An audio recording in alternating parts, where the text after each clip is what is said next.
Empreenda Sim, o podcast sobre empreendedorismo e negócios da Associação Comercial e Empresarial de Maringá.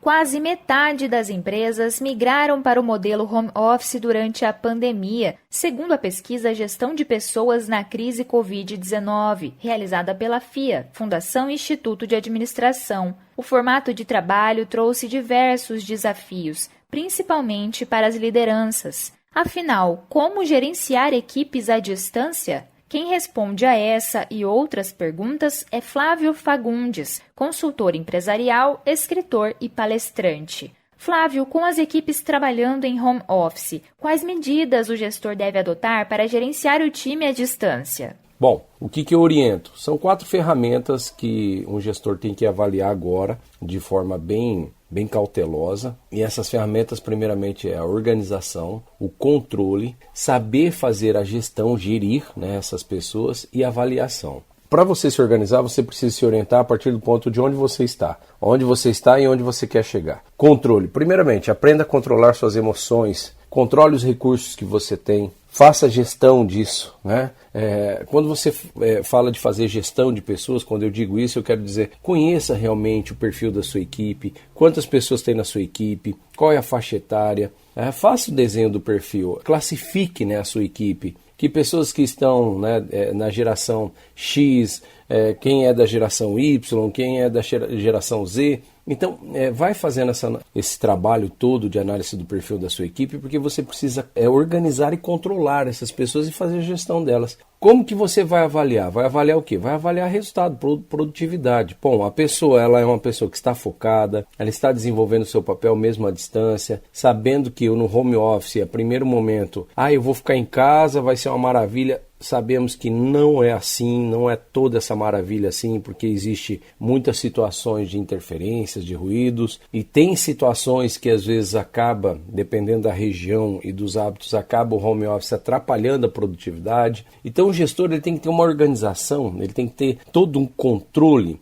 das atividades que serão feitas, dos trabalhos que serão feitos, da produtividade, da meta. Então ele tem que ter todo um controle para ele poder passar a produtividade, passar o resultado que ele pretende alcançar com a sua equipe, de uma forma que ele consiga passar segurança, consiga transmitir credibilidade, consiga passar para o colaborador realmente aquilo que um líder precisa fazer, que é a orientação do caminho. Ou seja, eu quero chegar no objetivo. Se eu quero sair do ponto A e quero chegar no ponto B, organize-se. Organize o que você precisa para chegar no plano B. Eu costumo dizer, ninguém viaja sem um destino. E quando você tem um destino, você tem que definir o que você vai levar na bagagem.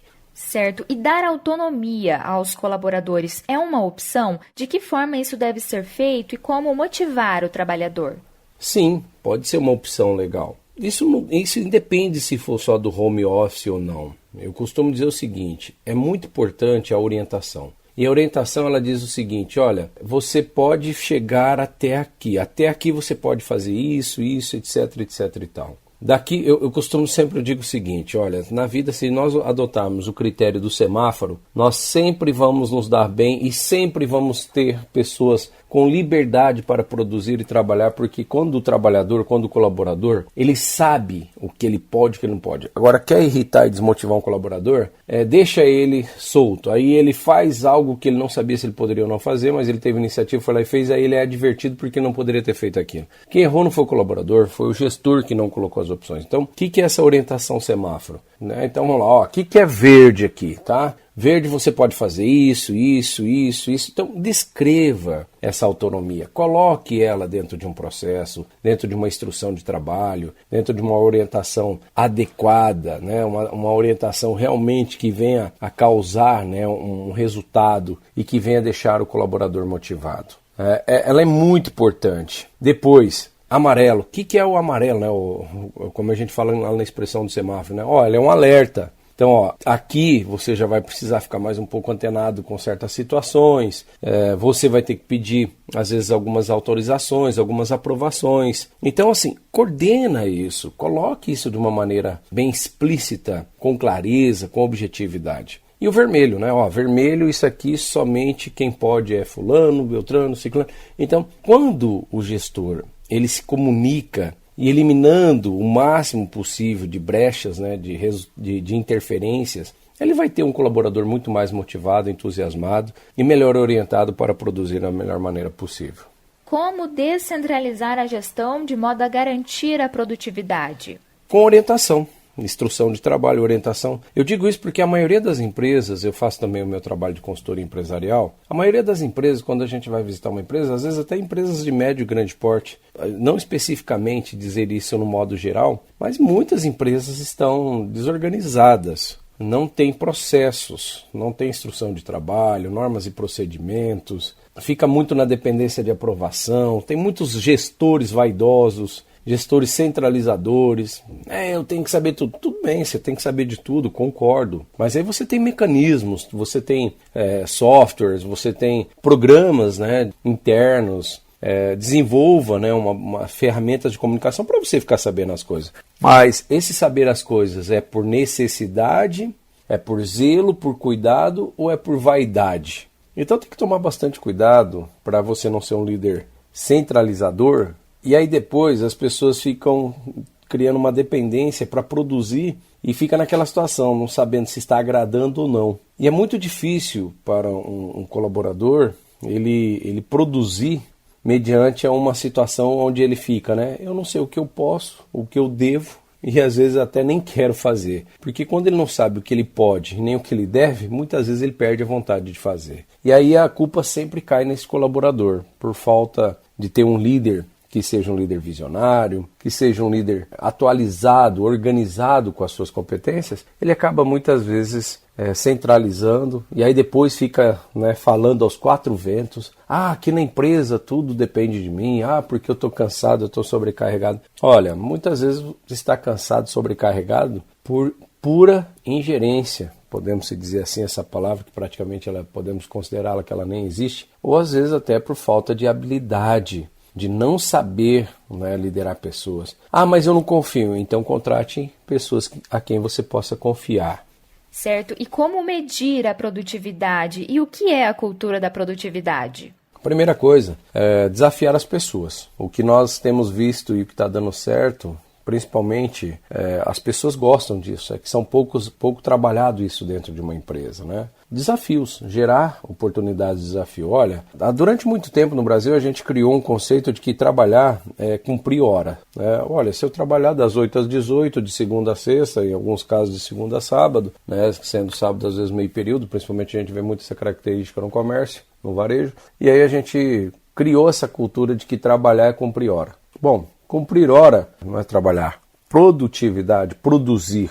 Por que as pessoas pouco produzem no mercado brasileiro? Porque elas não são desafiadas à produção e nem é mostrada a ela a produção. Por incrível que pareça, no século XXI, em toda essa revolução tecnológica que nós estamos vivendo, a partir da terceira revolução industrial, de toda a democratização da tecnologia, ainda tem gestores que escondem ou simplesmente omitem a produção do colaborador. Não vou mostrar porque senão ele vai ficar sentindo isso, aquilo. Olha, eu sempre digo o seguinte, se a pessoa está trilhando um caminho e ela não sabe o quanto ela percorreu, nem sabe o quanto ela ainda tem que percorrer, a tendência é ela parar, ela desmotivar. Então, mostre o resultado, diga para ela, olha, você está aqui, você precisa chegar ali e você já percorreu esse caminho aqui.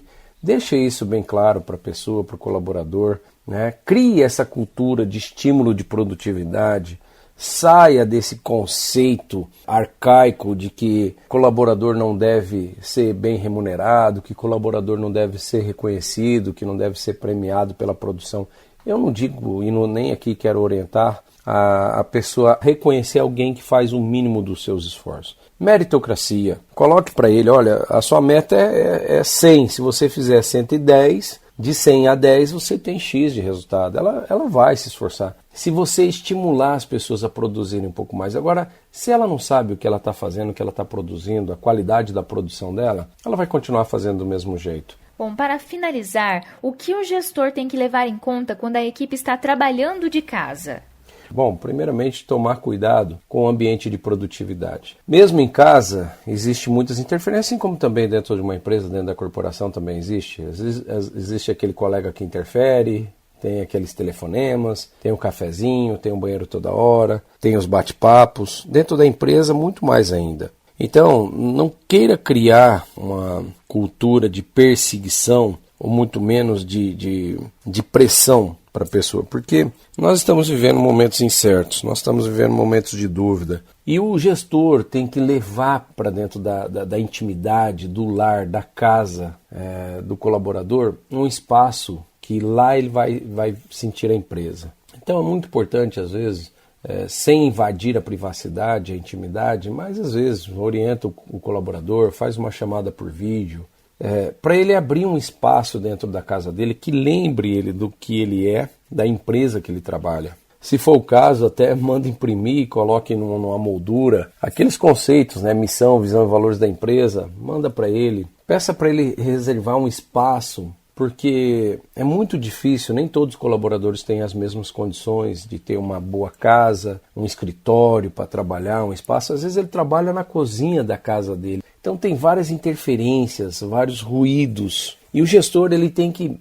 todos os dias, às vezes ele não é aquela cobrança, sabe? Aquela pressão, e aí, vamos embora, vamos produzir, ó, eu sei que você tem dificuldade, mas vamos lá, vamos... Não, olha, o gestor também tem que se capacitar, se qualificar, aprender a neutralizar esses ruídos, essas interferências, criar uma rotina. Olha, qual é o melhor horário aí para você produzir? De repente, aqui na empresa ele trabalha das 8 da manhã até as 11 horas, depois intervalo do almoço. Então assim, dentro da sua casa, na sua jornada aí, qual é o melhor horário? Olha, de manhã não dá porque as crianças despertam, estão ativas, ou eu tenho um horário, por exemplo, das 5 às 7 da manhã eu vou produzir, depois das 3 às 5 da tarde, depois das 10 à meia-noite. Então, conversa, sinta, faça pesquisa, pergunte para o colaborador e desafie ele dentro do resultado, não dentro de jornada. Não, porque você tem que mandar até às 5 da tarde e às vezes ele está lá com o filho chorando.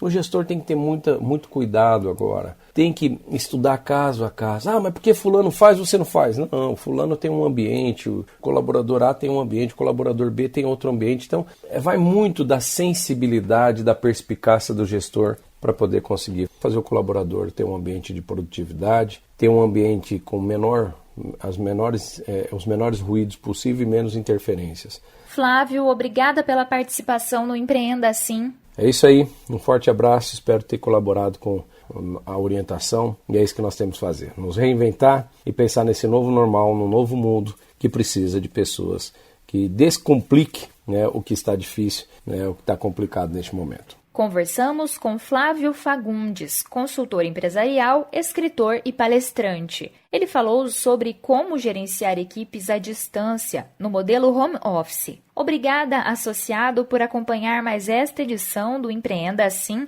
Até mais!